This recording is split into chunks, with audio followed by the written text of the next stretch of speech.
Seoul, South Korea, President Trump, whose long-distance threats and insults toward North Korea have stoked fears of a nuclear confrontation, brought a message of reassurance to South Korea on Tuesday, moving to bolster an anxious ally as he came within 35 miles of one of the world's most dangerous borders. Gone were the threats to rain fire and fury on North Korea and the derisive references to its leader, Kim Jong-un, as little rocket man, as Mr. Trump said he saw progress in diplomatic efforts to counter the threat from Pyongyang, adding, "Ultimately, it will all work out." After a day of private meetings and public bonding with President Moon Jae-in of South Korea, who was elected promising a shift toward dialogue with the North, Mr. Trump, who as recently as last month tweeted that direct talks were a waste of time, said on Tuesday that it would be in Pyongyang's interest to come to the table and to make a deal. And instead of threatening muscular preemptive action against the North,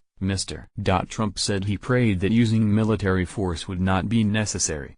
"Think we're making a lot of progress. I think we're showing great strength. I think they understand we have unparalleled strength," Mr. Trump said of North Korea during a news conference at the presidential Blue House with Mr. Moon. Mr. Trump, who visited with American and South Korean troops at Camp Humphreys south of Seoul, noted that the United States military had positioned 3 aircraft carriers and a nuclear submarine in the Pacific.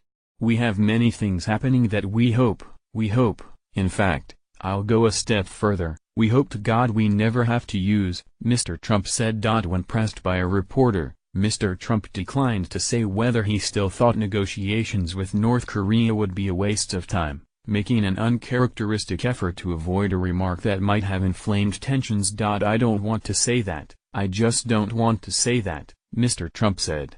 You can understand. His visit to Seoul was the most diplomatically challenging leg of Mr. Trump's 12-day, 5-country trip through Asia, bringing him face-to-face with a public and a president wary of his combative approach on North Korea.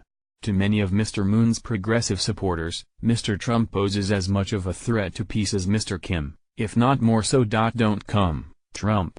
You talk about war whenever you open your mouth," a large banner read during a protest near the U.S. Embassy on Tuesday. "Go away, Trump." Hundreds of labor activists and other progressives shouted in downtown Seoul, where thousands of police were deployed to keep security. "No Trump, no war." A short distance away, across a police blockade, hundreds of conservatives welcomed Mr. Trump with South Korean and American flags. South Korean conservatives are deeply skeptical of Mr. Moon's approach, calling it naive. They back Mr. Trump's hawkish view of the North, although they, too, stop short of supporting war on the Korean peninsula. "We believe in Trump." Their signs read. Mr. Trump's visit to South Korea appeared choreographed to avoid potentially provocative moments. Unlike many previous presidents, he eschewed the traditional visit to the demilitarized zones separating the North and South, where past American commanders-in-chief have peered into the North through binoculars, projecting a menacing mien.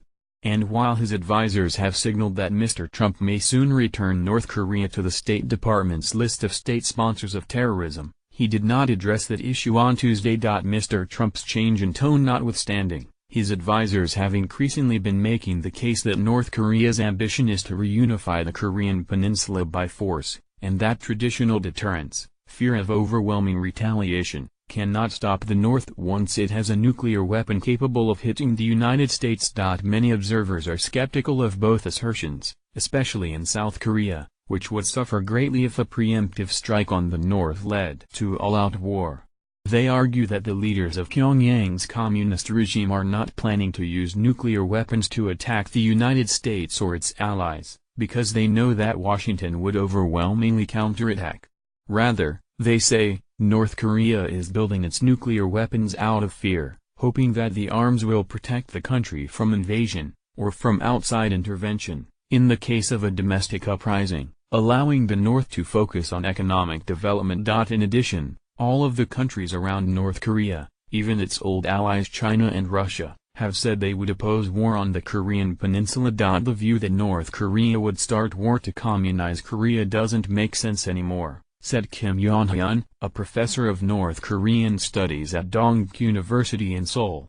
North Korea knows that if it ever uses a nuclear weapon, it means self-destruction. South Korean officials said they hoped that Mr. Trump's visit to this densely populated capital of 10 million people would bring home to him the consequences of a potential war. Mr. Moon supports Mr. Trump's call for maximum sanctions and pressure, but says that those alone will never persuade North Korea to give up nuclear weapons. Mr. Moon has urged Washington to engage the North with dialogue and discuss a way out for the Pyongyang regime.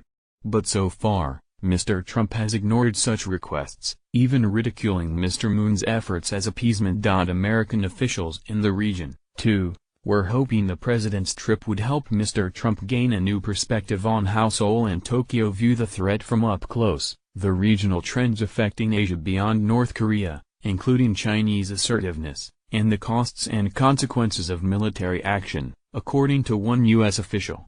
From a dining hall at Camp Humphreys, where Mr. Trump had lunch with troops, to the Blue House, where he met with Mr. Moon, everything he saw on Tuesday could become a fiery battlefield in the event of a military exchange with North Korea. But if the first-hand experience left an impression on Mr. Trump, he did not show it. At times, his tone was almost blithe. Before being briefed by American and South Korean military commanders, he said of the confrontation with the North, "Ultimately it will all work out. Because it always works out, has to work out." General Vincent Brooks, the American commander, wore a grim expression as he listened to the president. Mr. Trump also reprised his role as a chief salesman for the American defense industry. South Korea will be ordering billions of dollars of that equipment, which, frankly, for them makes a lot of sense, Mr. Trump said. And for us, it means jobs. It means reducing our trade deficit with South Korea.